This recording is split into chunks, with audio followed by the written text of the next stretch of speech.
السلام علیکم پیارے بہن بھائیوں، کیا حال ہے؟ کیسے ہیں آپ سب؟ امید کرتے ہیں آپ سب خیریت سے ہوں گے۔ آج کا ہمارا موضوع ہے تکبیر۔ تکبیر کیا ہے؟ تکبیر اللہ کی بڑائی کا اعلان۔ اللہ تعالیٰ نے انسان کو اس دنیا میں پیدا فرمایا، عقل عطا فرمائی، ہدایت کے لیے انبیاء بھیجے اور اپنی عبادات کے ذریعے اپنی قربت کا ذریعہ مہیا فرمایا۔ ان عبادات میں سب سے اہم چیز جو ہمیں بار بار یاد دلائی جاتی ہے وہ ہے بڑائی، اور اس کو عربی میں کہتے ہیں تکبیر، یعنی اللہ اکبر۔ اللہ اکبر کیا مطلب ہے اس کا؟ اللہ اکبر کا مطلب ہے اللہ سب سے بڑا ہے، نہ صرف بڑا ہے بلکہ سب سے بڑا ہے۔ کوئی طاقت، کوئی حکومت، کوئی بادشاہ، کوئی سرمایہ دار، کوئی مخلوق، حتیٰ کہ ہمارا نفس بھی اللہ سے بڑا نہیں۔ یہ جملہ صرف زبان سے کہنا کافی نہیں، اس کا یقین دل میں ہونا چاہیے۔ جب بندہ سچے دل سے اللہ اکبر کہتا ہے تو اس کے دل سے خوف نکل جاتا ہے، فقر دور ہو جاتا ہے، دل میں حوصلہ آ جاتا ہے اور اللہ کی ذات پر کامل اعتماد ہو جاتا ہے۔ نماز اور تکبیر دیکھیے، نماز کا آغاز کس سے ہوتا ہے؟ اللہ اکبر سے۔ اس کو تکبیر تحریمہ کہتے ہیں، جو نماز میں کہی جاتی ہے تکبیر تحریمہ کہتے ہیں اس کو۔ نماز کے ہر رکوع، ہر سجدے، ہر رکن کی تبدیلی پر کیا کہتے ہیں؟ اللہ اکبر۔ اس کو تکبیر انتقال کہتے ہیں، گویا نماز کی ابتدا، درمیانی حصے اور اختتام تک ہر جگہ اللہ کی بڑائی کا اعلان کیا جا رہا ہے۔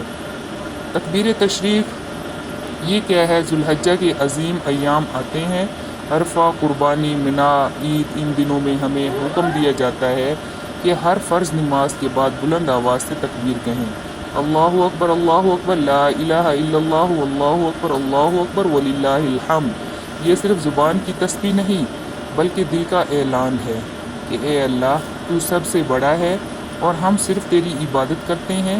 عید کی تکبیریں، عید الفطر اور عید الاضحیٰ کی نماز سے پہلے مخصوص تکبیرات کہنا ہمیں اللہ کی نعمتیں یاد دلاتا ہے۔ عید کے دن بھی ہم اپنی خوشی میں اللہ کی بڑائی کو بھولتے نہیں، بلکہ ہر طرف اللہ اکبر کی صدا گونجتی ہے۔ تکبیر کے فضائل کیا ہیں؟ حضرت عبداللہ بن عباس رضی اللہ تعالیٰ عنہ سے روایت ہے کہ نبی کریم صلی اللہ علیہ وآلہ وسلم نے فرمایا، وہ کلمات جو اللہ کو سب سے زیادہ محبوب ہیں، سبحان اللہ، الحمدللہ، لا الہ الا اللہ، اللہ اکبر۔ صحیح مسلم کی حدیث ہے۔ شیطان جب کسی مومن کو اللہ اکبر کہتے سنتا ہے تو چیخ کر بھاگ جاتا ہے، کیونکہ اسے پتہ ہے کہ یہ بندہ اب اللہ کی پناہ میں آ گیا ہے۔ تکبیر کا اثر ہماری زندگی پر، اگر ہمیں سچ میں اللہ کی بڑائی پر یقین ہو جائے تو ہم گناہوں سے بچ جائیں گے، دنیا کی خواہشات ہمیں غلام نہ بنائے گی، ہماری نمازیں بہتر ہو جائیں گی، ہم پریشانیوں میں گھبرانے کی بجائے اللہ کو یاد کریں گے۔ یاد رکھیں کہ جس دل میں اللہ اکبر بسا ہوتا ہے وہاں دنیا کی چیزوں کی حیثیت کم ہو جاتی ہے۔ اللہ ہمیں دل سے اللہ اکبر ماننے والا بنا دے۔ اے اللہ ہماری زبان، دل، عمل سب میں اللہ کی بڑائی آ جائے اور ہم نمازوں میں، روزمرہ کی زندگی میں، ہر فیصلے میں اللہ کی عظمت کو مد نظر رکھیں۔ تکبیر تشریق کا تفصیلی بیان۔ تکبیر تشریق اسلامی عبادات کا ایک اہم حصہ ہے جو خاص ایام میں ادا کی جاتی ہے۔ اس کے ذریعے مسلمان اللہ تعالیٰ کی بڑائی اور حمد بیان کرتے ہیں۔ یہ سنت موقدہ ہے، ایک ہوتا ہے غیر موقدہ، ایک موقدہ۔ موقدہ ضروری ہوتے ہیں اور صحابہ کرام رضی اللہ تعالیٰ عنہم اس پر بہت زیادہ اہتمام فرماتے تھے۔ تکبیر تشریق کا متن، الفاظ: اللہ اکبر، اللہ اکبر، لا الہ الا اللہ، اللہ اکبر، اللہ اکبر، وللہ الحمد۔ اللہ سب سے بڑا ہے، اللہ سب سے بڑا ہے، اللہ کے سوا کوئی معبود نہیں، اللہ سب سے بڑا ہے، اللہ سب سے بڑا ہے اور تمام تعریفیں اللہ ہی کے لیے ہیں۔ تکبیر تشریق کے دن کون سے ہیں؟ تکبیر تشریق کہنے کے دن ذوالحجہ کی 9 تاریخ یوم عرفہ کی فجر سے لے کر 13 ذوالحجہ کی عصر تک ہیں، یعنی کل 5 دن ہیں۔ 9 ذوالحجہ کی فجر سے 13 ذوالحجہ کی عصر تک تکبیر فرض نماز کے بعد 1 مرتبہ کہنا واجب و لازم ہے، جمہور فقہا کے مطابق سنت مؤکدہ ہے۔ کن نمازوں کے بعد؟ صرف فرض نمازوں کے بعد، نماز فجر، ظہر، عصر، مغرب، عشاء کی فرض نمازوں کے بعد کہنا چاہیے۔ مرد، عورت، مقیم، مسافر سب کے لیے، تنہا نماز پڑھنے والا اور جماعت کے ساتھ نماز پڑھنے والا دونوں کے لیے۔ مرد اور عورت کا طریقہ: مرد بلند آواز سے کہیں اللہ اکبر، اللہ اکبر بلند آواز سے کہنا چاہیے، لیکن عورتیں آہستہ آواز میں کہیں۔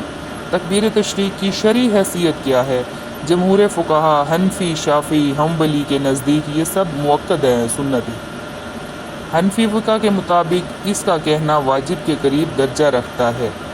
حکمت اور فضیلت: اللہ کی بڑائی کا اعلان کرنا اس کی بندگی کا اظہار ہے۔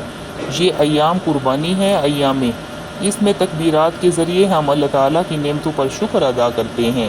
حضرت علی رضی اللہ تعالیٰ عنہ سے منقول ہے کہ نبی کریم صلی اللہ علیہ وآلہ وسلم 9 ذو الحجہ کی فجر سے لے کر 13 ذو الحجہ کی عصر تک نمازوں کے بعد تکبیر کہتے تھے۔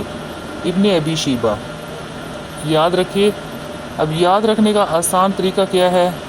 9 سے لے کے 13 ذو الحجہ تک 5 دن 23 فرض نمازیں ہیں ٹوٹل، ہر نماز کے بعد ایک مرتبہ پڑھنا ہے۔ اللہ اکبر، اللہ اکبر، لا الہ الا اللہ، اللہ اکبر وللہ الحمد۔ یا اللہ ہمیں اپنی بڑائی کا سچا شعور عطا فرما، ہمارے دلوں کو اللہ اکبر کے نور سے روشن کر دے، ہمیں اس عظیم دنوں کی برکتیں عطا فرما اور قربانی و تکبیر کی روح ہمارے اندر بسا دے، آمین یا رب العالمین۔ ایام تشریق کی اب فضیلت دیکھتے ہیں، اس کی کتنی فضیلت ہے۔ قرآن مجید کی روشنی میں دیکھتے ہیں اللہ تعالیٰ نے کیا ارشاد فرمایا ہے، وَاذْكُرُوا اللَّهَ فِي أَيَّامٍ مَّعْدُودَاتٍ، اور اللہ کو ان کے گنے ہوئے دنوں میں خوب یاد کرو۔ یہ جو گنے ہوئے دن ہیں اس میں خوب یاد کرو، یہ سورہ بقرہ کی آیت ہے۔ تفسیر کیا ہے اس کی؟ علماء کے مطابق یہاں ایام معدودات سے مراد یہی ایام تشریق یعنی 11، 12، 13 ذو الحجہ ہیں۔ حدیث مبارکہ کی روشنی میں نبی کریم صلی اللہ علیہ وآلہ وسلم نے فرمایا، ایام تشریق کھانے پینے اور اللہ کا ذکر کرنے کے دن ہیں، یہ دن اللہ کے ذکر کرنے کے ہیں۔ صحیح مسلم کی حدیث ہے۔ مطلب یہ ہے کہ یہ دن اللہ کی دی ہوئی نعمتوں پر خوشی منانے، اس کا شکر ادا کرنے اور ذکر کرنے کے دن ہیں، نہ کہ روزہ رکھنے یا دنیاوی غموں میں ڈوبنے کے۔ حدیث 2، حضرت ابن عمر رضی اللہ تعالیٰ عنہ اور حضرت نافع رحمہ اللہ فرماتے ہیں، حضرت عبداللہ بن عمر اور حضرت ابو ہریرہ رضی اللہ تعالیٰ عنہما ایام تشریق میں بازاروں میں بلند آواز سے تکبیر کہا کرتے تھے، اور لوگ ان کی تکبیر سن کر ان کے ساتھ کہتے تھے، وہ ساتھ ساتھ پڑھنے لگ جاتے تھے، تکبیر کہنے لگ جاتے تھے۔ یہ صحیح بخاری کی حدیث ہے۔ یہ صحابہ کرام کا معمول بتاتا ہے کہ ان دنوں میں ذکر الہی اور تکبیر کا خاص اہتمام کیا جاتا ہے۔ ایام تشریق کی عبادات، تکبیر تشریق کا اہتمام، ذکر، دعا اور تسبیحات میں اضافہ، کہ قربانی کی ادائیگی 12 ذو الحجہ کی غروب آفتاب سے پہلے تک اللہ کی نعمتوں پر شکر ادا کریں۔ ایام تشریق اجتماع عبادت کا وقت، یہ دن کی حج کے اہم ایام کا حصہ ہے۔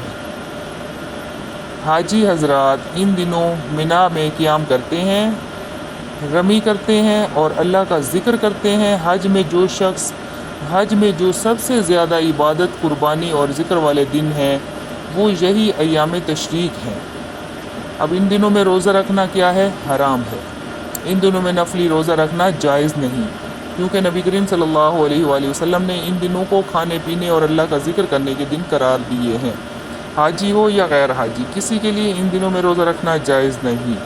خلاصہ کیا ہے فضیلت تفصیل قرآن مجید میں ذکر ایام معدودات کہہ کر ذکر الہی کا حکم، نبی کریم صلی اللہ علیہ وآلہ وسلم کی سنت، کھانے پینے، ذکر اور تکبیر کے دن قرار دینا، حج سے تعلق حاجیوں کے لیے خاص عبادات کا وقت، ذکر کا موقع، تکبیر، تسبیح تحلیل کا اہتمام، روزہ ممنوعان دنوں میں عبادت کا انداز شکر گزاری اور خوشی ہے۔ اے اللہ ہمیں ایام تشریق کی قدر کرنے والا بنا، ان دنوں میں تیرا ذکر کرنے والا، شکر گزار اور عبادت گزار بنا دے، اور ان بابرکت لمحات کو ہمارے لیے بخشش، رحمت اور جنت کا ذریعہ بنا دے، آمین یا رب العالمین۔ امید کرتے ہیں آج کی ویڈیو پسند آئی ہوگی، اگر پسند آئے تو اسے لائک اور سبسکرائب کر دیجیے۔ ملتے ہیں کل ایک نئی ویڈیو کے ساتھ، تب تک کے لیے اللہ حافظ۔